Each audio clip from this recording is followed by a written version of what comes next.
हमारी बहन का एक्सपीरियंस बड़ा शानदार था। कितनी शादियां कर दूं, बहुत सारे जोड़े इंतजार कर रहे हैं। बहुत शानदार एक्सपीरियंस आपको बाद में मिलेगा। मुझे पता था, इसलिए मैंने सुनीता बहन से भी कहा था, जसलीन से भी कहा था। ये लोगों की पोल खुलेगी इन्होंने तो आपकी इतनी अच्छी एक्टिंग करी है। भैया जरूरी है ना। अब देखो आप लोगों ने ये सब किया, मेरी मृत्यु के बाद तो ये सब चलना ही है ना, तो रिहर्सल हो गई ना। हमने ये भी डिस्कस कर लिया था। ये सेशन में 2 वर्ड फेमस हो गए, मैं अकेली मर गई और अब फिर शादी करूं। कितनी शादियां करा दूं, बहुत सारे बहन इंतजार कर रहे हैं, ऐसा कोई मिल नहीं रहा सहृदय। तो अच्छा है ना, मैं चला गया तो आप लोगों का कम से कम ये काम तो चला ना, जो चलना ही चाहिए। Show must go on. Physical form में कोई रहे ना रहे, पर शो तो चलता रहना चाहिए। आज इस जनरेशन के लिए, कल को दूसरी जनरेशन के लिए, परसों तीसरी जनरेशन के लिए, जो कोई ना कोई तो इसे आगे बढ़ाता ही जाएगा ना। और ये अगर चलता रहा, यकीन मानो एक दिन ट्रांसफॉर्मेशन पूरा हो जाएगा। क्योंकि ऐसे चाहने वाले ढेर सारे लोग हैं जो ट्रांसफॉर्मेशन चाहते हैं। वो हो चुकी है, क्या करेंगे अब, पैसा भी कमा लिया, सब कुछ कर लिया, सारे साधन है, अब क्या करें, व्हाट इज नेक्स्ट। जो चाहा वो भी कर लिया, वो भी अब क्या, जो चाह रहे थे वो भी हो गया, इकट्ठा भी कर लिया, स्टेटस ही बन गया, पहचान ही बन गई, व्हाट इज नेक्स्ट। तो अंत में फिर इधर ही कहीं ना कहीं आएंगे खोजते हुए। मैं आप लोगों से क्षमा चाहूँगा, कुछ समय के लिए थोड़ा टाइम लग गया।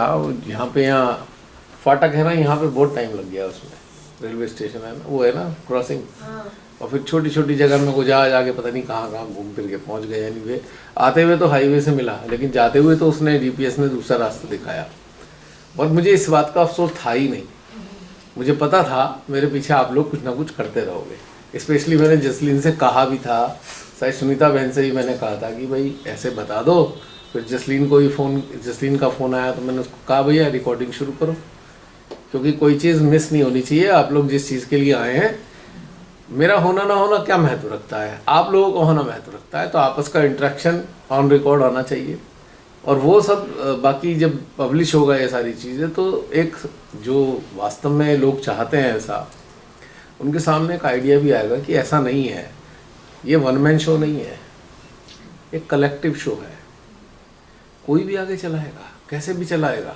कोई कहेगा और कौन करेगा, भाई आप सब हैं ना, इतनी सारी सोल्स हैं आप, और इतनी सारी चीज़ ग्रैप्स कर चुके हैं, तो उसका एक आउटलेट कोई ना कोई समय समय बनता रहेगा, चलता रहेगा लगातार। आपको मैं इस बात पे याद दिला दूं, मुझे भी कुछ याद आया जब ये शुरुआत हुई थी ना, सन 2000 में शिव माता ने अपने चरणों में स्थान दिया। उसके बाद प्रेरणा यही थी कि आत्म साक्षात कराना है, रिलाइजेशन का चलना है, मेडिटेशन कराना है। तो खाली रिलाइजेशन तक सीमित नहीं था मैं, मेडिटेशन भी चलता था साथ में। जो एक मंदिर था, शिव मंदिर, वहाँ पे हमें वहाँ पे एक जगह मिल गई, वहाँ मेडिटेशन चलना शुरू हुआ। जो मंदिर में आते थे वो देखते थे ये हो क्या रहा है, तो थोड़ा सा पीछे को बैठ जाते थे। बैठ गए, उन्हें थोड़ा अच्छा लगता। जब थोड़ा सा एक स्पेल पूरा होता था मेडिटेशन का, तो फिर वो आते थे कि जी हम भी आ सकते हैं क्या। हाँ मोस्ट वेलकम, आ जाओ। बोले हमें बड़ा अच्छा लग रहा है, आप जो बता रहे हो ना बड़ा अच्छा लग रहा है। अब वो ये एक्सप्लेन तो नहीं कर सकते थे, पर उन्हें बहुत अच्छा लगा। तो पता लगा हम 10-12 लोगों ने मंदिर में शुरू किया था। बढ़ते और 100 लोग तक वहाँ पे हो गए थे। रेगुलर 80-100 लोग वहाँ होते थे मेडिटेशन के लिए, और बड़ा प्रतीक्षा करते थे। मैं थर्सडे में ही वहाँ जाता था, काम से, ऑफिस से सीधा वहीं जा रहा हूँ। उस दिन लड़कों से कह दिया देख लेना, मैं तो जा रहा हूँ। और वहाँ पे एक पूरा अल्टार लगता था, और उसके बाद जो है वहाँ कम से कम 1.5-2 घंटे रेगुलर मेडिटेशन होता था। तो कहने का मतलब ये है कि मेडिटेशन तब से चल रहा है जब से रिलेशन का कार्य चल रहा है। और होता भी क्या था, किसी ने कहा जी हमारे यहाँ, अब मान लीजिए किसी जगह किसी जुड़े हुए इंसान ने, वो सहजी नहीं थे, जुड़े थे। अब जुड़े तो उन्हें ये चीज़ अच्छी लगी, बोले जी हमारी कॉलोनी में आप आके करा देंगे। हाँ बिल्कुल करा देंगे। हर हफ्ते एक पब्लिक प्रोग्राम, जिस जगह पब्लिक प्रोग्राम हो रहा है वहीं पे ही इनविटेशन मिल रहा है कि अगले हफ्ते हमारे यहाँ जाना। जो वहाँ आ रहे हैं अगले हफ्ते वो अपने यहाँ बुला रहे हैं। मतलब हमारा तो ऐसा चक्कर खिंडी बनता रहता था। फिर क्या हुआ, इतनी डिमांड बढ़ गई मेडिटेशन रियलाइजेशन हफ्ते में 2 दिन होने लगा। भाई उन्हें 1 हफ्ते की भी प्रतीक्षा नहीं है जी, आप 3 दिन बाद करा दोगे भाई, हमें क्या दिक्कत है। वहाँ 3 दिन बाद होने लगा, हफ्ते के साथ वो 3 दिन में आ गया। आप 3 दिन हफ्ते में इतने लोग इकट्ठे हो गए, जुड़ गए। अब मेडिटेशन होना है तो मेडिटेशन के लिए जगह तलाशनी है भाई, इतने सारे लोग कहाँ बैठेंगे। तो मंदिर में भी सेटिंग हो गई उसकी, तो मंदिर में रेगुलर मेडिटेशन होने लगा लगातार। और उसके बाद क्या था, फिर मैंने कहा कि ठीक है ये चलने लगा। फिर मैंने आप लोग उन सबसे कहा भी देखो एक बात सुनो, चलो आप लोग आते तो हुई, अब एक शर्त है मेरी। बोले क्या? मैंने कहा देखो 1 बाई 1 आपको हर हफ्ते मेडिटेशन लीड कराना है, गाइडेड मेडिटेशन किसी ना किसी एक नए इंसान ने कराना है, ताकि एक लीडरशिप डेवलप हो जाए। अब वो एक्सपेंशन करने का काम है, तो ऐसी तो एक्सपेंशन होगा जब रेगुलर कोई ना कोई मेडिटेशन कराएगा। तो हैरानी होगी आपको कि 70-80 जो लोग थे वो सारे बेहतरीन स्तर के सहजी बने और उन्होंने अपने स्तर पे खूब काम किया। अलग अलग जगह चले गए, फिर क्या हुआ, मज़ेदार खेल हो गया। अब उन्हें पता लग गया, हमें भी नहीं पता था कोई सेंटर नाम की बीमारी है। सेंटर वेंटर से जुड़े, अब कुछ उसमें से कच्चे पक्के अंदर से रह गए होंगे, उन्हें लगने लगा ये तो सब गलत है, वो सही है। वो सेंटर अथोराइज्ड हो गया भैया, वो अथोराइज सेंटर है।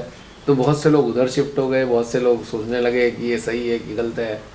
तो मैं बड़ा खुश हो रहा था, मैंने कहा यार छट गए, जान छूट गई। क्योंकि इनका ऐसे चाहिए क्यों, व्हाट फॉर, भीड़ थोड़ी चाहिए, क्वालिटी जिनके अंदर ये हो कि भाई कुछ करना है। उस वक्त एक वो चल रहा था, दौर था, रिलेशन का दौर बहुत तगड़ा चलता था, कंटिन्यूस। बहुत सारी जगह जाके प्रोग्राम करने हुए मेरे पास हैंडी कैम उस वक्त होता तो सैकड़ों प्रोग्राम की आपके पास वीडियो मिलते, सैकड़ों प्रोग्राम, मतलब नॉन स्टॉप हर हफ्ते अगर रिलेशन हो रहा है। और ये 2-3 साल तक सिलसिला तो कंटिन्यूस चला है, कंटिन्यूस।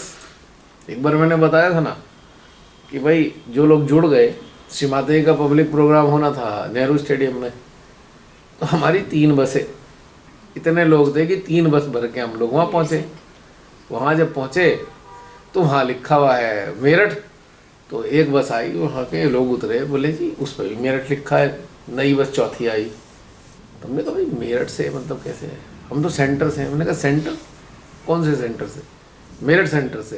बोले आप कहाँ से? हम तो मेरठ से। सारे लोग उतर के बता रहे मेरठ से। इतने सारे सहजी मेरठ में कहाँ से आ गए?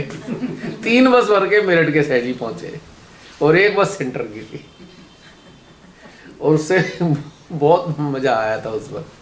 तो फिर उन्होंने वो सब उनकी जो है एंटीना खड़े हो गए। अब उन्होंने बीमारियां फैलानी शुरू करी। कहाँ आ गए तुम, भूत है इनके अंदर, लेफ्ट साइडेड है, राइट साइडेड है, सारा फैलाना शुरू कर दिया। और जिस दिन जुड़ा उसके बाद से घर में लगातार चला है, जहाँ अभी निवास हैं, कोरोना तक तो रेगुलर मेडिटेशन चला है। जिस दिन से श्री माता ने जोड़ा तब से अब तक रेगुलर मेडिटेशन, कोरोना तक घर में 8-10-15 जने रेगुलर मेडिटेशन के लिए आते गए, और वो अपना सेंटर के मठादी का काम करते गए। उन्होंने अनाउंस में पूरी दुनिया में तो अनाउंसमेंट कर डाले उन्होंने, पता नहीं लिस्ट हो गई। एक बार यूपी के अंदर पूरे कोऑर्डिनेटर्स को कॉल करके बुलाया गया, स्टेट कोऑर्डिनेटर ने, मेरे खिलाफ मीटिंग हुई है बाकायदा। मतलब मीटिंग ही, इतनी बड़ी मीटिंग बुलाई इसलिए गई पूरे स्टेट्स की कि भाई ये सब गड़बड़ कर रहे हैं। मुझे पता लगा बाद में, मैं कहा अच्छा जी। तो मैंने कहा वो कुछ कर तो पाए नहीं अभी तक, तो कुछ तो करो। अब देखो ना कैसे मूर्ख हैं, जो श्री माता जी ने चीज़ बताई हुई है कि आपको डेप्थ में जाना है, वो नहीं, वो ये श्री माता जी ने नहीं बताया, तो वो उसमें घुसे नहीं, तो उन्हें पता ही नहीं श्री माता जी ने बताया या नहीं बताया। तो अब क्या है कि अगर वो सब धीरे धीरे करके ट्रेंड हो गए तो आगे अपने अपने काम संभाल लेंगे ना। वो तो चलो आत्म साक्षात्कार का दौर था, या मेडिटेशन में थोड़ा स्टेब्लिश होने का दौर था। अब तो माध्यम बनने का दौर है। आप लोग तैयार हो ही रहे हो, तो आप लोग अपन जहाँ होंगे अपने स्तर पे कार्य तो चलता ही रहेगा ना, चेन रिएक्शन की तरह, एक से दूसरा, दूसरे तीसरा, तीसरे चौथा। अब हमारी जो उसमें माइंड की फाइलों में जो सुपरफिशियल लेवल पे अगर हमारी अवेयरनेस है, तो हमारी माइंड की फाइल में आएगी नहीं सेंटर अथोराइज्ड है, माँ ने अथोराइज किया है। माँ ने कब अथोराइज किया उसको? माँ ने ये कहा था। तब तो सेंटर भी नाम की चीज़ नहीं होती थी, कोई बिल्डिंग भी बनी नहीं थी, जंग कौन सी जगह, सफदरजंग में वो थे ना अरुण गोयल, उनका मकान था, उन्होंने वो मकान को सबसे पहले ऑफर किया था कि मेरे उसमें कराओ। श्रीमाताई ने उन्हें ठीक किया था कैंसर से, ब्लड कैंसर से ठीक किया था उन्हें। 20 साल कैंसर रहा, उसके बाद वो नहीं सॉरी जब उन्हें ठीक किया तो 20 साल सर्वाइव करे, ब्लड कैंसर हुआ था उन्हें। तो उन्होंने एक ओवरवेल्म हो के अपना सफदरजंग वाला घर दे दिया कि माँ यहाँ पे सबसे पहला सेंटर वहाँ बना था। तो पहले सेंटर बिल्डिंग नहीं थी, वो घरों में होते थे शादी, जगह जगह, क्योंकि इंफ्रास्ट्रक्चर कहाँ से लाओगे एकदम से। अच्छा वहाँ तक फिर भी सही था, जब ये बिल्डिंग बननी शुरू हुई तब मठाधीसी शुरू हो गई। जब तक घर में कोई थे ना, वो सारे घर में अपने घर में बुलाने वाले लोग बहुत डेडिकेटेड, एकदम डेडिकेटेड, सरेंडर्ड। एक वो कौन से बड़े फेमस हुए थे डॉक्टर प्रसाद नारायणा वाले हैं, उनका बड़ा फेमस था कि बड़ा अच्छा वो मेडिटेशन का करते हैं, अरेंजमेंट करते हैं, वहीं जाते थे हम लोग। वो सबसे फेमस हुए, वो सबसे ज़्यादा फेमस वही हुए थे।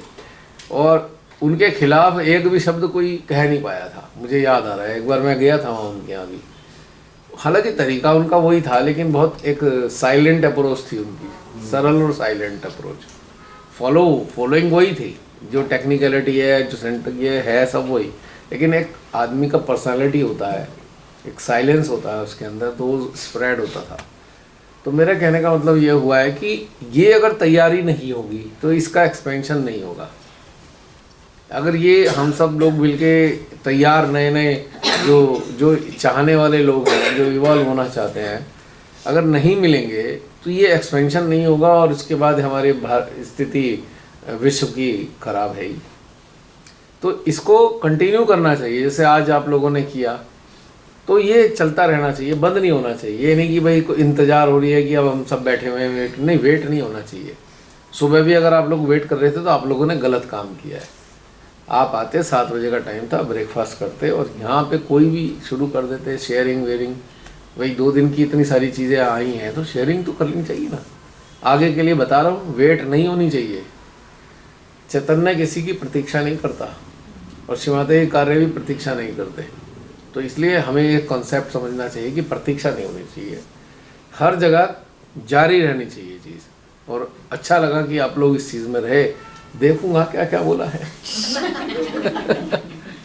इन्होंने आपकी तरफ से क्वेश्चन भी पुट कर दिया और उसका आंसर भी दिया। किसने? बहुत बच्चे, तो मुझे तो बड़ा अच्छा लग रहा है ये। सुन के और अच्छा लगेगा। बड़ा मजेदार है, आप जरूर सुनना हैं, बिल्कुल सुनूंगा, बिल्कुल पक्की बात। आटा आज खुल गया तो मेरे सामने भी तो मेरी एक्टिंग कर दो, मेरे को क्यों महरूम रखोगे आप मेरी एक्टिंग से? एक बार कर दो, देखा वंस मोर ना। अब नहीं, वो तो उसी में निकल जाता है ना। नहीं अभी भी करो ना, मैं भी तो मुझे भी तो एंजॉय करना है ना।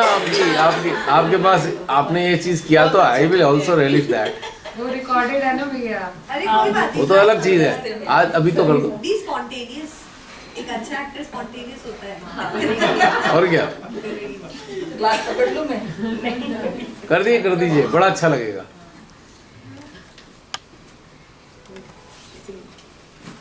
हाँ तो भैया पूछना शुरू करेंगे। अच्छा आप देखिए बहन, ऐसा है कि आपने जो पिछले से शुरुआत करी थी वहाँ से आप अपना एक्सपीरियंस बताना शुरू कीजिए। पहले भैया वेलकम कर देंगे, ठीक है? आज मैं स्वागत करता हूँ आप सबका यहाँ पे, जो भी हमारे जूम सेशन में आए हुए हैं। इसके साथ में एक नई बहन आती है। हाँ जैसे मुझे याद है, मैसेज देख लिया मैंने।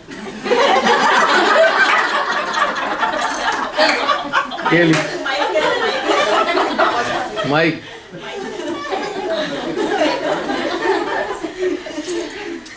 हाँ तो अब मैं आमंत्रित करता हूँ जो भी आए हैं। ये नाम क्या है? रेखा, पद्मा, रेखा। हाँ आइए, आप आइए, अपना बहन अपना वीडियो ऑन कर लीजिए आप। अच्छा नहीं समझ आई, नहीं यहाँ पे देखिए, आपको ना लेफ्ट हैंड साइड पे नीचे आके दिखाई देगा। जिसने गाइड कर दिया था ना, इन्हें बता दिया था ना कैसे देखना। हाँ भैया जय श्री माता दी, मालूम है। हाँ भैया मुझे जूम के बारे में मालूम है, कैसे ऑन करना है मीटिंग के बारे में। हाँ तो बहन अब आप बताइए कि जो पिछले से आपने शुरुआत करी है, जब से आपने देखना शुरू किया और जब आप पहले सर्च कर रही थी, वहाँ से आप अपना शुरुआत कीजिए और आप हमें बताइए कि ऐसा क्या क्या प्रगति हुई, क्या क्या आपने किया उसके बारे में। फिर जो भी हम लोग होंगे अपना बताना शुरू करते हैं, 1 मिनट भैया बोलने देते हैं जो भी बात होती है। फिर उसके बाद देखिए, नहीं बहन आप समझी नहीं कि मैंने आपसे क्या पूछा है, मेरा प्रश्न ये। और बोल रही ना। अरे मैं तो तसल्ली से इंतजार कर रहा हूँ और अच्छी चीजें बताए। मोर मोर मोर। आप में से कोई वॉलेंटियर करेगा ये चीज? I really relish। भैया ये रेखा जी को ना एक्चुअली जब कर रही थी कोर्स तो हम लोग सब दीदी के यहाँ मिले थे, भाभी के यहाँ मिले थे, तो तब से उनके मन में क्वेश्चन था भैया अगर पूछ लेंगे तो मैं क्या जवाब दूंगी? अच्छा। अच्छा। ये उसका निकल रहा है। अच्छा। भैया ये पूछेंगे तो मैं क्या बोलूंगी, लेकिन क्या होता है अभी वो भैया ने बोला कि तुम तो ज्योग्राफी पढ़ के गई थी और फिजिक्स के क्वेश्चन आ गए तो कोई नहीं सोचेगा। अच्छा। जब तक हम लोग करते थे ना, जो हमने देखा, जैसे आपने ध्यान कराना शुरू किया, कुछ चक्रास पे हुआ, सब हुआ। फिर जैसे मैंने पहले जूम पे जैसे ज्वाइन किया, उस दिन तो वो कुछ एक नया ही टॉपिक छिड़ गया। तो मैं बोलती यार मैंने ज्वाइन किया, भैया ने तो कोर्स का सिलेबस ही चेंज कर दिया।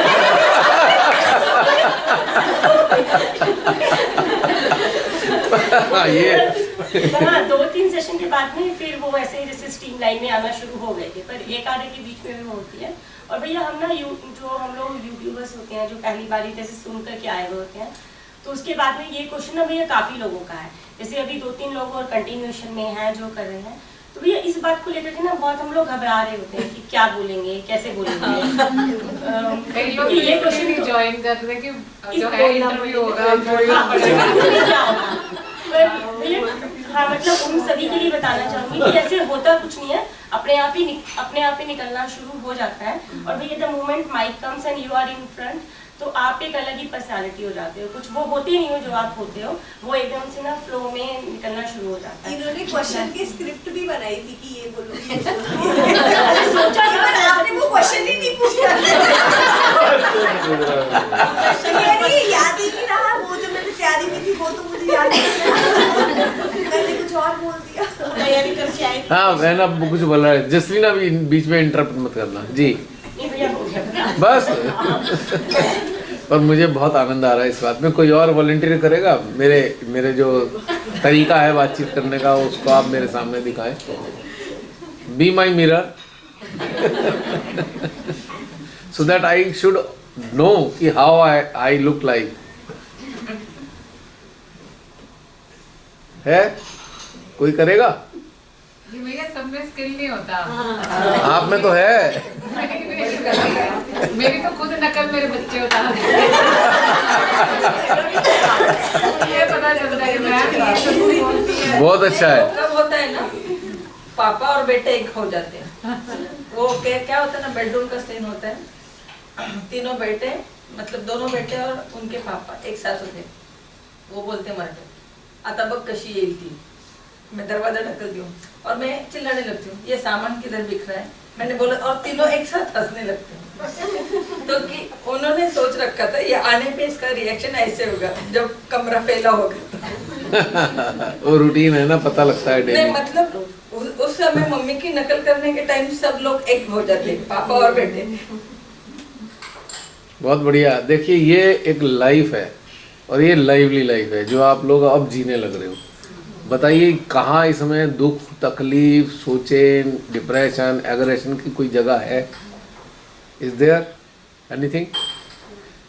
तो क्यों? क्योंकि आपकी जो वो चीज़ें थी जो आपको डिप्रेस करती थी, वो आपने उनका एक समाधान कर दिया अपने अंदर, उनको एक स्थान दे दिया कि ये तुम गार्बेज की आइटम हो, तुम ड्राइंग रूम की आइटम हो। आपने इसको सॉर्टिंग करके अलग अलग जगह पहुंचा दिया। और वो जो एक गठरी बनी हुई थी, वो जो परेशान कर रही थी, तकलीफ दे रही थी, हो गई, ख़त्म हो गई। वो हो गई, नहीं हो गई? तो ये इम्पोर्टेंट चीज़ होती है कि देखो सारी चीज़ें वही हैं, सबके पास वही चीज़ें हैं, सबके पास वही चीज़ें हैं। और वो चीज़ें, अंतर क्या है कि कोई उन सब चीज़ों को जो सबके पास हैं उनको क्या क्या स्थान देता है, उनको अपनी अपनी जगह पहुंचाता है। बस यही एक आर्ट है। और जब ये कर लेते हैं आप, तो आपकी लाइफ बहुत ही खूबसूरत आनंदमयी, सॉर्टेड हो जाती है लाइफ, जिसे कहते हैं ना सुलझा हुआ जीवन। अभी मैं जिनसे मिल के आया हूँ ना, मतलब भारत के नामी माउंटेनियर कपल है, माउंटेनियर कपल इंडिया के पहले, जिन्होंने इतनी एक्सपीडिशन किए हैं और अभी भी करते हैं। सन 87 में इनसे पहली मुलाकात एक एक्सपीडिशन में हुई थी, नंदा घाट एक्सपीडिशन में, और उसके बाद लगातार कनेक्टिविटी वैसी बनी रही। पर हार्ट से जुड़े हुए जो होते हैं ना, वो पुल होता है, वो वैसी फ्रेंडशिप नहीं है हाँ भाई कैसे है, ठीक है, क्या कर रहे हो, कौन सा बिजनेस कर रहे हो, कहाँ इन्वेस्ट किया, ये नहीं। ये हार्ट टू हार्ट माउंटेनियर्स जो होते हैं, अगर फ्रेंड हैं तो ऐसे समझो कि जैसे आप ये एनलाइटनिंग सोल जो हार्ट से जुड़े होते हैं। एलिमेंट तो एक है ना कॉमन दोनों में, हिमालय दोनों में कॉमन है। वहाँ क्या है वो उनके अंदर भी है, हमारे अंदर भी है, जो उनसे जुड़े हैं सबके अंदर है। एकदम सुलझे हुए लोग दोनों। और स्थिति ये है कि मेरा जो फ्रेंड है, हस्बैंड, मतलब हस्बैंड और वाइफ जो हैं, एक जो फ्रेंड है देवेश मुनि, वो सीए रहा, और वो कमर्शियल आर्टिस्ट विनीता भटावडेकर, और वो देवेश मुनि, दो, देवेश शायद गुजराती है, वो मराठी है। मैं कब से इनको 87 से देख रहा हूँ, लगातार एज इट इज़ जीवन, आज भी वैसे ही हैं जैसे सन 87 में 38 साल पहले मिले थे। और सुलझी भी सोच क्या है कि रिटायरमेंट ले लिया है काम से, जो भी किया होगा, अब ये घूमते हैं खाली। अभी बता रहे थे कि हम लद्दाख की तरफ गए हैं, तो ट्रैकिंग भी किया है और एक्सपीडिशन भी किया है, और यहाँ से गाड़ी लेकर गए हैं, यहाँ से वहाँ तक इक्विपमेंट पूरा भरा हुआ है, और उसके बाद जा रहे हैं, ट्रैक भी कर रहे हैं, एक्सपीडिशन भी करके आए हैं, और रोड ट्रिप भी चल रहा है साथ में। और छोड़ खत्म हो गया हमारा, मतलब वो कमाने दमाने का झंझट खत्म। और एज मेरी ही होगी लगभग, मेरे से 1 साल छोटे ही होंगे। तो सोचो कॉन्सेप्ट क्या है। और कहाँ, मुंबई शिवाजी पार्क के रहने वाले, छोड़ छाड़ के यहाँ लोनावला में आ गए। और जो घर है ना उनका, एक विलेज है, क्या नाम है उसका, नागनाथ मंदिर कौन सा है वहाँ पे, मतलब वो जगह बता। बिल्कुल एक रूरल एरिया है टाइप, हाईवे से उतर कर राइट साइड में एक बड़ा प्लेटोज पे उन्होंने एक बहुत बड़ा कंपाउंड है। मैं समझता हूँ कंपाउंड होगा कम से कम 5-6 हज़ार गज का कंपाउंड है। उसमें एक मकान बना हुआ है, केवल एक, पुराने अंग्रेजों जैसा ब्रिटिश टाइप का, हट टाइप का, और वहाँ आराम से रहते हैं। अभी तो रेंट पे लिया है, ज़मीन भी ले ली है, अब बनाएंगे। तो जो मुंबई वाला आदमी जो इतनी लाइफ का शौकीन है, वो यहाँ आके रहना चाहता है, रिटायरमेंट लेकर। कर सकते हैं काम, अभी कोई इतना बूढ़े तो हो नहीं गए, करना नहीं चाहते। तो दिस इज़ ए क्वालिटी कि करना क्या है, इतना पैसा कमाते, और कब तक कमाओगे, नहीं। और जो कमा रहे हो उसे खा पी के मरो ना भाई, छोड़ छाड़ के मर गए तो क्या करोगे। तो इतनी बढ़िया सोच है, क्योंकि एक सुलझी हुई सोच। और जो श्रीमाता ने सहज में जोड़े हैं, वो इतने उलझे में है कि वो सुलझते ही नहीं। 30-40 साल से सुलझ ही नहीं पा रहे। इन लोगों ने कम से कम 40 के करीब एक्सपीडिशन किए हैं, चोटी अभियान। और एक ख़ास बात है कि अब तो ज़्यादातर ये रिमोट एक्सपीडिशन करते हैं, जिन पीक्स का कोई नाम नहीं है, मैप में ही नाम नहीं है, अननेम्ड पीक, अनएक्सप्लोर्ड रीजन, ये पूरा एक्सप्लोर करते हैं, पीक क्लाइंब करते हैं, फिर उसे एक नाम दे देते हैं। सोचो आप। और पीक भी छोटी मोटी नहीं है, 6 से 7 हज़ार मीटर की पीक। और विनीता ने, जो इसकी वाइफ है, उसने 6000 किलोमीटर का ट्रैक किया था काफ़ी साल पहले, 6000 किलोमीटर का trans Himalayan track. Bachendri Pal का और इनका ग्रुप था, 5-7-8 जने चले थे। बछेंद्री पाल से इनकी कुछ ट्यूनिंग सेट नहीं भाई, तो ये 3 जने स्प्लिट हो गए कि हम अपने आप कर लेंगे। इन तीनों ने अकेले पूरा ट्रांस हिमालय 6000 किलोमीटर का किया है ट्रैक। और दिवेश ने यहाँ बैठकर उसे यहीं से ही सपोर्ट किया है बहुत सारी चीज़ों में। कोई समझ नहीं आ रहा है, कोई हेल्प चाहिए, यहीं से उसने अरेंज किया। मतलब इतना डेडिकेशन है और एक सुलझी हुई सोच है। तो क्या आपको लगता है कि ये सहजी नहीं है? हैं? और जीवन का ये पहलू कि भाई अब हो गया, हमने कमाई वमाई कर ली, अब जो है बस उसी में गुजारा करेंगे, सिंपल लिविंग है। और फैसिलिटीज जो हैं चाहिए वो हैं, लेकिन लिविंग सिंपल है। और वैसे ही उनकी सोच है। तो इंसान जब नेचर के कांटेक्ट में रहने लगता है, अब जिसने 35-40 एक्सपीडिशन किए होंगे तो हर साल 2 महीने के लिए तो रहे होंगे माउंटेन्स में, और वो भी remotest area, remotest Karakoram, Ladakh, Nubra valley का रीजन है जहाँ बस आर्मी का ही एक्सेस है, और उस रीजन में आसानी से इधर उधर के लोग नहीं मिलेंगे आपको। तो जब आप नेचर के सानिध्य में रहने लगते हैं तो आपके अंदर नेचर की प्रॉपर्टीज़ डेवलप होनी शुरू होती हैं। वो सारी प्रॉपर्टीज़ ऑलरेडी हैं, बट वो डॉर्मेंट स्टेट में है। हिमालय में जो एनर्जी है उसके कांटेक्ट में आने लगे, तो वो जो एनर्जीज़ हैं उन्होंने उन डॉर्मेंट चीज़ों को धीरे धीरे एक्टिवेट करना शुरू किया, ट्रेड्स को। और धीरे धीरे धीरे धीरे करके आपके व्यक्तित्व में, आपके व्यवहार में, आपकी हर चीज़ में वो नेचर रिफ्लेक्ट होने लगती है नहीं? तो अगर ये जैसे हमारे संस्थाधारी सहजी हैं, उनसे तो लाख दर्जे बेटर हैं। ये तो पता नहीं कहाँ कहाँ फंसे हुए हैं। तो ये कहने का मतलब है कि अब कोई कहे भाई इन्हें भी सहज में ले आओ, उन्हें लाने की क्या जरूरत है, वो तो ऑलरेडी हैं उस स्थिति में।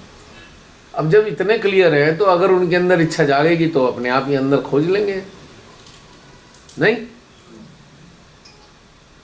अब लाना किन्हें है? जो कहीं ना कहीं श्री माता जी ने कभी किसी काल में देखा होगा, वो कुछ सोचते रहे होंगे, उन्हें ले आए। और इतने गले तक फंसे हुए हैं संसार में, तो उन्हें सफाई के लिए मेडिटेशन की ज़रूरत है। अब जिन्हें सफाई करनी नहीं तो उन्हें मेडिटेशन क्यों करना है? जो ऑलरेडी रिकग्नाइज करते हैं, एक्नॉलेज करते हैं नेचर को, और एक एनर्जी को रिकग्नाइज ऑलरेडी करते हैं, तो उनको नीड नहीं होती है करने की। लेकिन उनका व्यवहार तो आचरण काफ़ी हद तक है। वो ठीक अलग बात है कि कनेक्टिविटी नहीं इस्टेब्लिश करते या उनकी तरफ जाने की इच्छा नहीं, पर अगर मोर और लेस वो सहज ही तो है, नहीं? मेडिटेशन हमें सहज ही तो कर रहा है। आप गौर कर रहे होंगे, धीरे धीरे सहज ही तो होते जा रहे हैं। सहज का मतलब सीधा और सरल, नेचर की तरह शांत, ना लड़ना, ना झगड़ना, ना कहना, ना शिकायत करनी, ना कमी, ये रह गया, वो हो गया, इसने ऐसा कर दिया, उसने जीरो। कुछ मुसीबत भी आ गई है तो ठीक है, स्वीकार कर लिया, आ गई मुसीबत, कोई बात नहीं। हमारी बहन ने इनोसेंटली कितनी बड़ी बड़ी बात ऐसी सहजता में बता दी, है नहीं? ये हुआ, वो हुआ, सारा बता दिया ना। सहजता कितनी है? सहजता अपने अंदर उतरने से आती चली जाती है, लगातार कंटिन्यूस आती है। अच्छा, जब मैं गया था उससे पहले का, उसका इम्पैक्ट कितनी देर तक रहा? सुबह के सेशन में बहुत देर, बहुत देर अभी भी है वही सब चल रहा है। झंझना रही है ना चेतना। और ये भी समझ कर रहे हैं तो वही चीजें समझ में आ रहा है ना कि श्री माता जी क्या चाहती रही हमसे। अब जरा एक सीन समझिए कि अगर ये बड़े स्तर पे संस्था में होने लगता तो क्या होता, इसी स्तर पे स्वर्ग बन जाता है। कहाँ पहुँचता। मान लो पूरे विश्व में पता नहीं कितने होंगे, मैं कह रहा हूँ चलो 1 करोड़ सहजी भी हैं पूरे विश्व में। अगर 1 करोड़ लोग इस स्तर पे जागृत हो जाते तो क्या होता विश्व का। माँ ने कोई गलत विजन थोड़ी रखा था कि अगर ये इतने सहजी बन गए तो मैं पूरे विश्व की सब चीज़ों को ख़त्म कर दूँगी, गलत थोड़ी रखा था। पर दुर्भाग्य से किधर को चल दिए, नहीं? एनीवे अब कुछ बिगड़ा तो है नहीं मेरे ख्याल से, चेन रिएक्शन तो काम कर ही देगा। और एक लेक्चर और उसके अंश याद दिलाना चाहता हूँ कि भाई चर्निंग चल रही है, ठीक है? अब ये देखते हैं मक्खन कौन खाता है। याद आया? अब कुछ समझ में आ रहा है मक्खन खाने का मतलब क्या है? क्या है? हैं?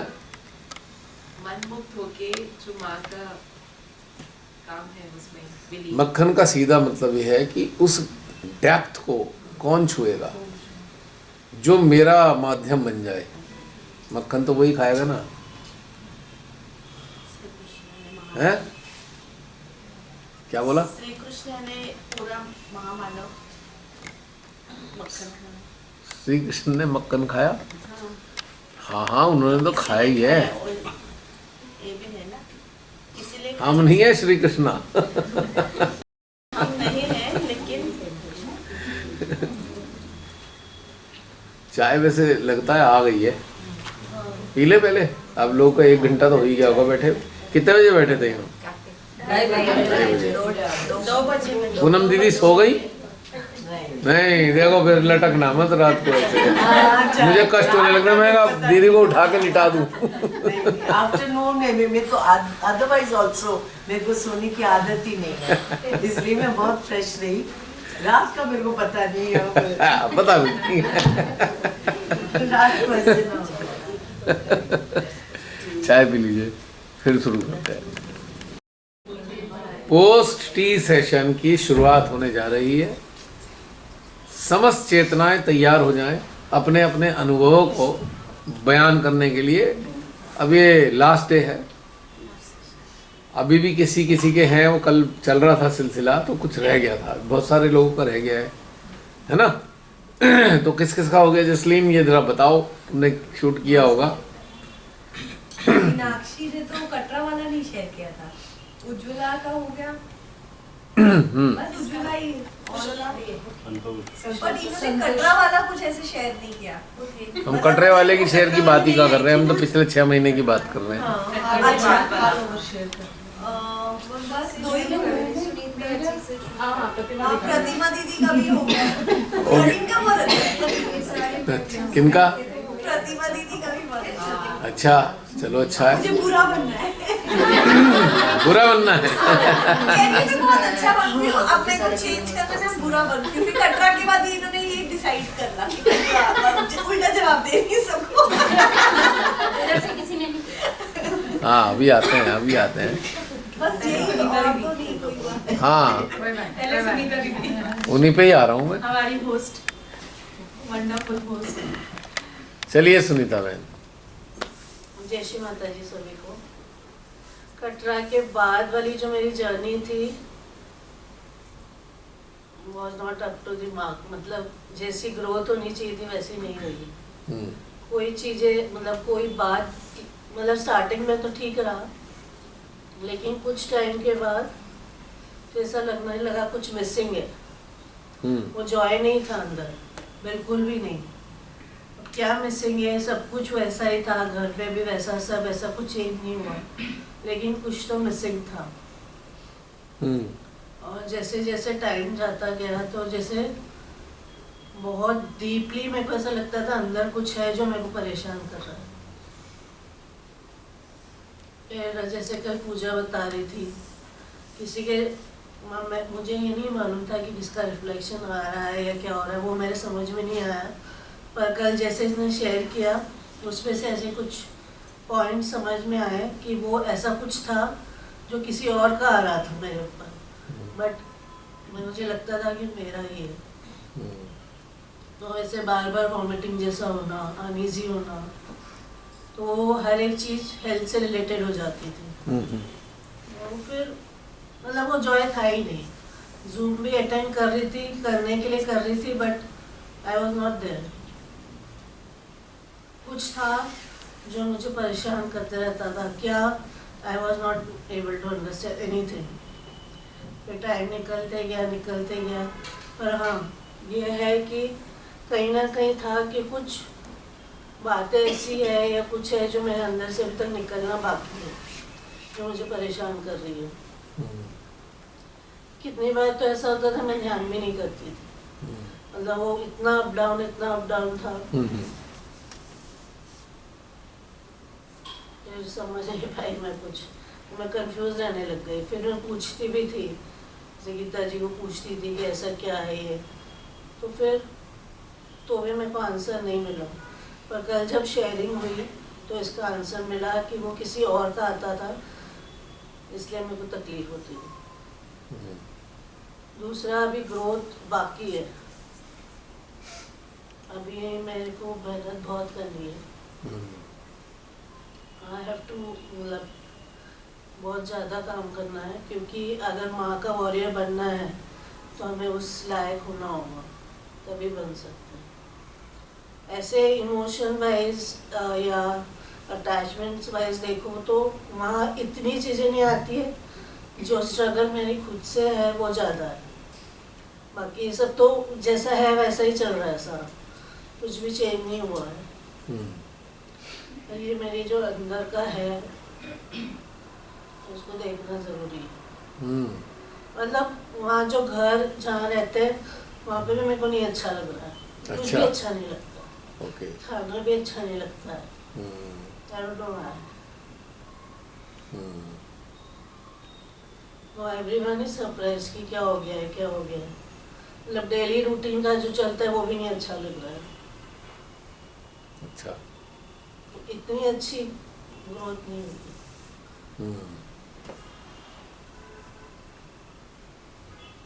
कोई नहीं, उनकी गोद में बैठे हैं, राह तो निकलती है हर चीज़ की, कहीं ना कहीं तो राह निकलेगी। ढूंढते रहिए, खोजते रहिए, बहुत कुछ मिलता है। बिना प्रयास के कुछ नहीं मिलता है, ना संसार में ना ध्यान में। चेतना के स्तर में मेहनत करनी ही पड़ती है, हम उसे छोड़ नहीं सकते। हम सच अगर हम ये मान लेना नहीं नहीं हमारे तो जीवन ऐसे ही है, नहीं, ये अप्रोच ठीक नहीं है। खोजोगे तो जीवन बदल जाएगा, नहीं खोजा तो ऐसे ही रहेगा, सीधी बात है। प्रारब्ध जो है, प्रारब्ध जैसा भी हमें जीवन देता है, अगर उसमें तब्दीली लानी है तो अंदर खोजना होगा, और कोई तरीका तब्दील करने का है ही नहीं, बदलने का कभी भी नहीं है। तो इसीलिए सब कुछ बदलता है। खोजते रहिए, कोई दिक्कत नहीं, घबराने की क्या बात है। और हाँ, सवाल कुछ भी है, कोई भी कैसी स्थिति है, आप उससे खोजिए कि क्यों नहीं मन लग रहा, ट्राई टू फाइंड आउट, तो उसका एक समाधान लाइए। समाधान लाना पड़ेगा, हम अपने आप से समाधान नहीं आता बैठे बैठा कि माँ कर देंगी, नहीं आएगा। आपको सिलेक्शन करना पड़ेगा, चूज़ करना पड़ेगा। आपके पास एक दो विकल्प होंगे। अब जब फाइंड आउट करेंगे कि अच्छा ये चीज़ है, ये चीज़ मुझे तकलीफ़ दे रही है, तो उसमें आपको एक रास्ता अपनाना पड़ेगा। आपको दो रास्ते दिखाई देंगे, एक रास्ता बहुत कठिन दिखेगा, एक रास्ता मीडियोकर होगा, अच्छा वो भी नहीं होगा, लेकिन एक रास्ता जो सही रास्ते पे ले जाएगा वो कठिन होगा। कठिन इन द सेंस कि हम जैसे एक परिवेश में रहते हैं, सामाजिक परिवेश में, उसमें निर्णय लेना कठिन हो जाता है, लेकिन हमें वो निर्णय लेना ही पड़ेगा अगर सही रास्ते पे जाना है तो। वरना शरीर के छूटने के बाद भी ये कन्फ्यूज़न ख़त्म नहीं होगा, किसी का भी, मेरा भी, आपका भी, किसी का कन्फ्यूज़न ख़त्म नहीं हो सकता। कन्फ्यूज़न में प्राण निकले तो कन्फ्यूज़न तब भी चल रहा है। अब उस कन्फ्यूज़न को दूर करने के लिए सोल पहले तो सोचे कि जन्म लूँ ना लूँ। अब अगर परमिशन मिलती है तो जन्म लेगी ज़रूर, क्योंकि कन्फ्यूज़न से बाहर निकालना ही पड़ेगा अपने आप को। इससे अच्छा तो कन्फ्यूज़न का समाधान लेकर ही मर जाए, कम से कम इधर उधर हूँ करते हुए फिरेंगे तो नहीं। है क्यों? एक समाधान लेना पड़ता है, ये रास्ता कौन सा अपनाएं। और उसमें एक खास बात होती है कि जो सही रास्ता होता है वो कठिन होता है, संसारिक दृष्टि से कठिन है। वैसे तो कोई कठिन नहीं है, संसारिक दृष्टि से कठिन है। और उसका एक पहचान ये होती है कि उस कठिन रास्ते को अपना के आपके दिल में शांति पड़ जाती है, और एक आसान चीज़ है उसे करने के बाद भी बेचैनी बढ़ रही है। आपकी स्थिति यही है कि जो आप सोच रहे हो चलो ये हो जाए, उसमें और बेचैनी बढ़ गई है। अच्छा इसलिए नहीं लग रहा, क्योंकि वो जो भी आप जी रहे हो या आपने सोचा चलो ऐसे ही कर लेते हैं, उससे आप अच्छा महसूस नहीं कर रहे, क्योंकि आपको फोर्सफुली उस चीज़ को मानना पड़ रहा है अपने लिए। फोर्सफुली भी मान लेते हैं पर अंदर मज़ा तो आ नहीं रहा। रिकमेंडेशन तो आ नहीं रही, रिकमेंडेशन अंदर की तो आ नहीं रही। बाहर के वातावरण को देख के हमने कहा ठीक है ठीक है ठीक है, पर अंदर तो घुटन ही घुटन है, क्योंकि वो रास्ता सोल को सूट नहीं कर रहा है ना। अब जैसे हम घुटन महसूस करते हैं तो हम कहते हैं यार इसकी वजह से नहीं, किसी वजह से नहीं है, सोल के अकॉर्डिंग नहीं है इसलिए है बस। अब सोल के अकॉर्डिंग की तरफ चल दो, सब चीज़ ठीक लगेगी। पता लगेगा आपको कठिन जीवन जीना पड़ रहा है पर आप बहुत खुश हो। अब जसलीन है, बेहद कठिन रास्ता चुना, अगर संसारिक दृष्टि से देखा जाए तो 100% इनसिक्योर है, लेकिन आनंद आ रहा है क्योंकि अंदर की सोल रिकमेंडेशन आ रही है। नहीं, हम मानसिक स्तर पे असुरक्षित महसूस कर रहे हैं तो मानस से हट जाओ, हृदय पे आ जाओ, ये लफड़ा ही खत्म हो जाएगा। अभी इतने सारे परिंदे हैं, ये कोई अरेंजमेंट करके रखते हैं क्या भाई, थोड़ा दाना स्टोर कर ले, आज यहाँ बरसात आ गई तो कल क्या खाएंगे, छोड़ देते हैं। आज मिल गया ठीक है, नहीं मिला तो ऐसे घूम फिर के वापस आ जाएंगे, कल फिर निकल लेंगे घूमने फिरने। मतलब उनको स्टोर करना नहीं, अरेंजमेंट करना नहीं, उनको इतनी हेडेक है ही नहीं ना, इसलिए। उनके साथ एक और है, वो उड़ रहे हैं, एक बाज, कई सारे बाज अलग अलग प्रकार के उनके ताक लगाए बैठे हैं, वो उनके कब्जे में भी आके मर भी सकते हैं। कोई चील, कोई बाज, जो फाल्कन वगैरह तो इनका बर्ड का शिकार करते ही हैं, ठीक है। तो वो उन्होंने ये भी एक्सेप्ट कर लिया, अरे कोई भी हमें खा सकता है, किसी का भी शिकार बन सकते हैं, ठीक है। उन्होंने ये भी मान लिया कि दाना नहीं मिलेगा। आज तो सुबह से बारिश ही नहीं रुक रही। सोचो कई बार ऐसा होता है बारिश रुकती ही नहीं है ना। हमारे नॉर्थ साइड में तो बारिश कई बार 2-2 दिन चलती है, अब उसमें वो तो निकल नहीं पाते, तो उन्होंने स्वीकार कर लेते हैं ठीक है आज हम उपवास पर हैं। प्रकृति ने आज हमारे लिए उपवास चुना है, चुप बैठे हैं। और चलो चलो चिड़िया तो बड़ी है, और उसके बच्चे जो चिड़िया ला के चुगाएगी वो भी चुप बैठे हैं। एक समाधान आ गया ना उनके जीवन में। मनुष्य के डेटा बैंक में चूंकि इतनी सारी इन्फॉर्मेशन है, तो इस कारण से वो विकल्पों की तरफ चला जाता है, और सारे विकल्प भूतकाल के हैं। जो डेटा है वो भूतकाल का, उसके आधार पे वर्तमान का विकल्प कहाँ से लाओगे तुम? लाओगे कहाँ से? पहले तो बताओ। टेक्निकली रॉन्ग हो गया, लॉजिकली रॉन्ग हो गया, तो अब कैसे तैसे करके दिमाग घिसा के एक विकल्प चुन लिया, पर उससे संतोष नहीं मिल रहा, क्योंकि वो ट्रुथ है नहीं। कुछ दिन बाद उसके जो रिजल्ट आने शुरू हो गए, फिर रिग्रेट कर रहे हैं, हाय ये इधर की तरफ क्यों चले गए, इससे तो चलते ही ना, है नहीं। अब एक मैं उदाहरण दूंगा, क्या नाम है हमारी बहन को, सुमेधा बहन को। अब एक आपकी डॉक्टरी है,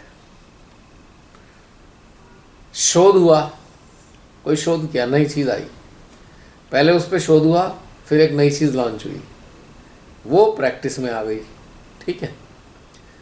शोध हुआ 6 महीने पहले, रिसर्च हो गई, 1 साल से रिसर्च चल रही थी या 2 साल से चल रही थी किसी चीज़ पे, उन्होंने निकाला ये कंक्लूज़न, ये ऐसे ऐसे कर ले। लेकिन जब शोध शुरू किया तब से अब तक 2 या 3 या 4 साल लग गए। 4 साल बाद एक कॉन्क्रीट रिजल्ट निकल के आया। उसके बाद उसे पूरे वर्ल्ड में पहुंचने में भी कुछ महीने लग गए, क्योंकि महीने क्यों लगे, प्रैक्टिस में आने में हो सकता है 1-1.5 साल लग जाए। जो डॉक्टर्स हैं उसको अपडेट करने में स्टडी तो करेंगे, थोड़े थोड़े एक्सपेरिमेंट करेंगे, जब श्योर हो जाएंगे तो चलो भाई अपना लेते हैं। लेकिन तब तक का 3 साल का स्पैन चेंज हो गया। 3 साल आ गए, 3 साल में तो आउटडेटेड हो चुकी वो साइंस। तो जो अच्छे डॉक्टर हैं आज भी अगर उनसे पूछो कि भाई क्या किया, बोले जितना तो आता था वो तो किया, पर एक चीज़ अंदर से आई वो भी कर दिया। वो अंदर से आई भी वो किताब में है ही नहीं, लास्ट मोमेंट वाली चीज़ नहीं, ये नहीं ऐसे कर देंगे। और उन्हें समझ में नहीं आ रहा है, आया है अंदर से कर दिया, लेकिन वो किताब वाला तो नहीं है। इसे रट्टा मारा था, पढ़ा था, जाना था, सब कुछ करा था, उसमें एक फंडामेंटल चीज़ें मिल गई, लेकिन जो लास्ट मोमेंट वाली अचानक बॉडी के अंदर कुछ और आ गया, सडनली कुछ और हो गया, शरीर में कुछ और चीज़ दिखाई देने लगी। सर्जरी कर रहे हैं, करते करते एक नई चीज़ पैदा हो गई। अब वो समझ नहीं आ रहा है कि किताब में उसका कुछ लिखा नहीं है। तो एक जो अंदर से आएगा आप उसे ही तो फॉलो कर रहे हो, क्यों बहन? तो मेरे कहने का मतलब है मेडिकल साइंस में भी कुछ चीज़ें ऑब्सोलीट होती रहती हैं। फिर रिसर्च चलती है, यानी कि रिसर्च से लेकर प्रैक्टिस में आने में 3-4 साल 5 साल का टाइम लग जाता है। लेकिन वही रहस्य है कि वो तो आउटडेटेड चीज़ कर दी आपने, कर दी आउटडेटेड। उसको कुछ इस वक्त 5 साल के बाद कुछ और चाहिए था।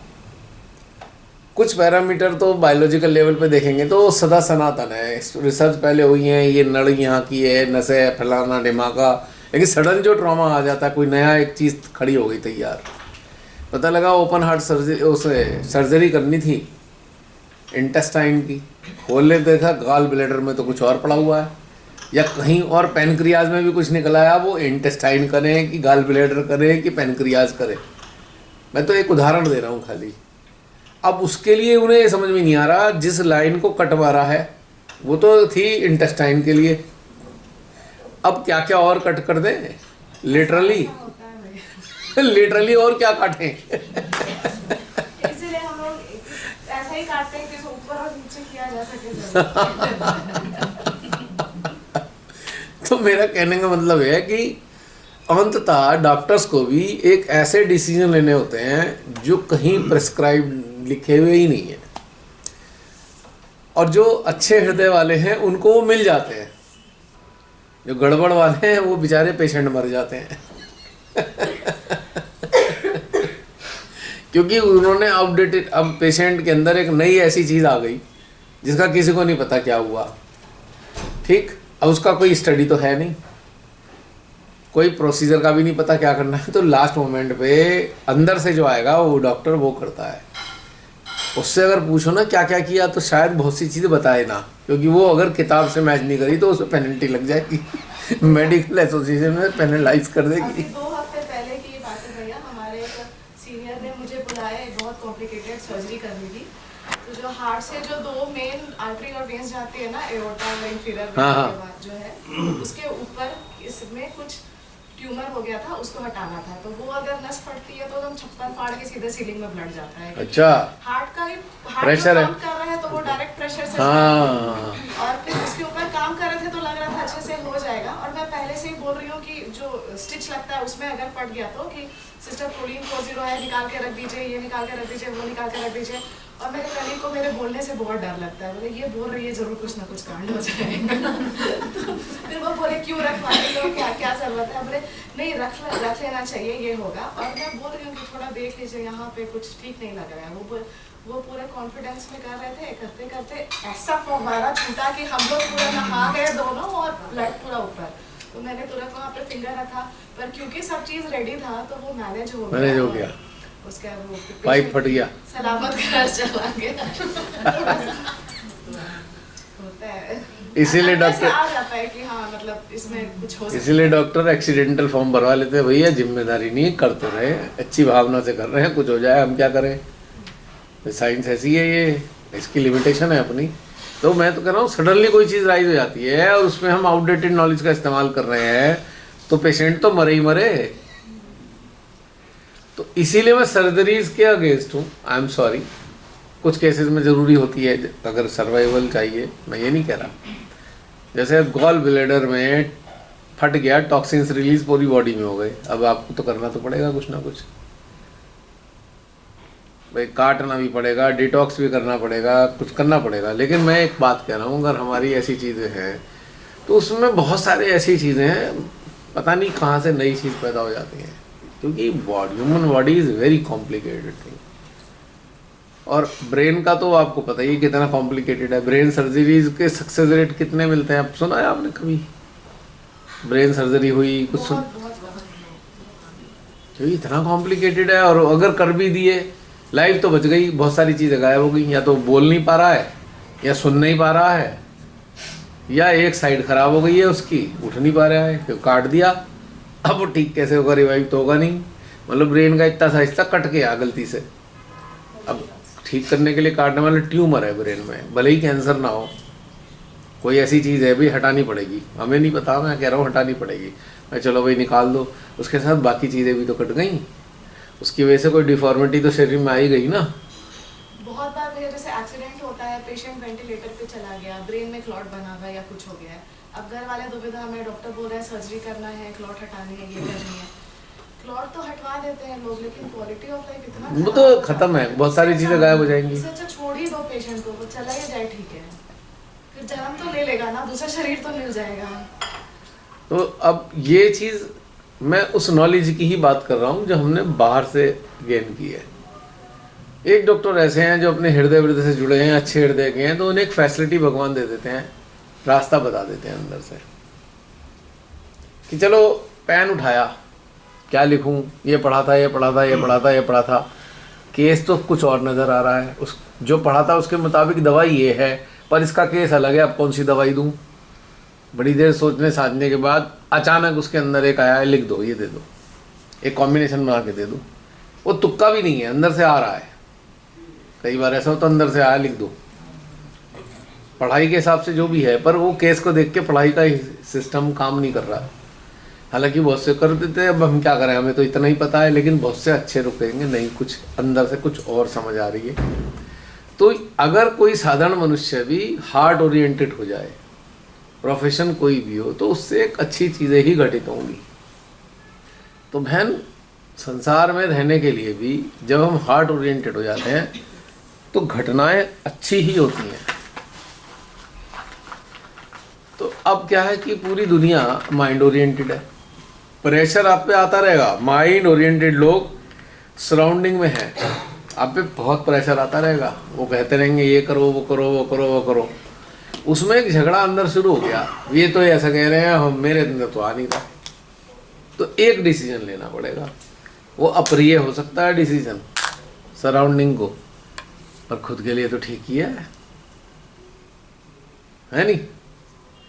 अब सराउंडिंग रहेगी या फिर हम रहेंगे एक ही रहेगा।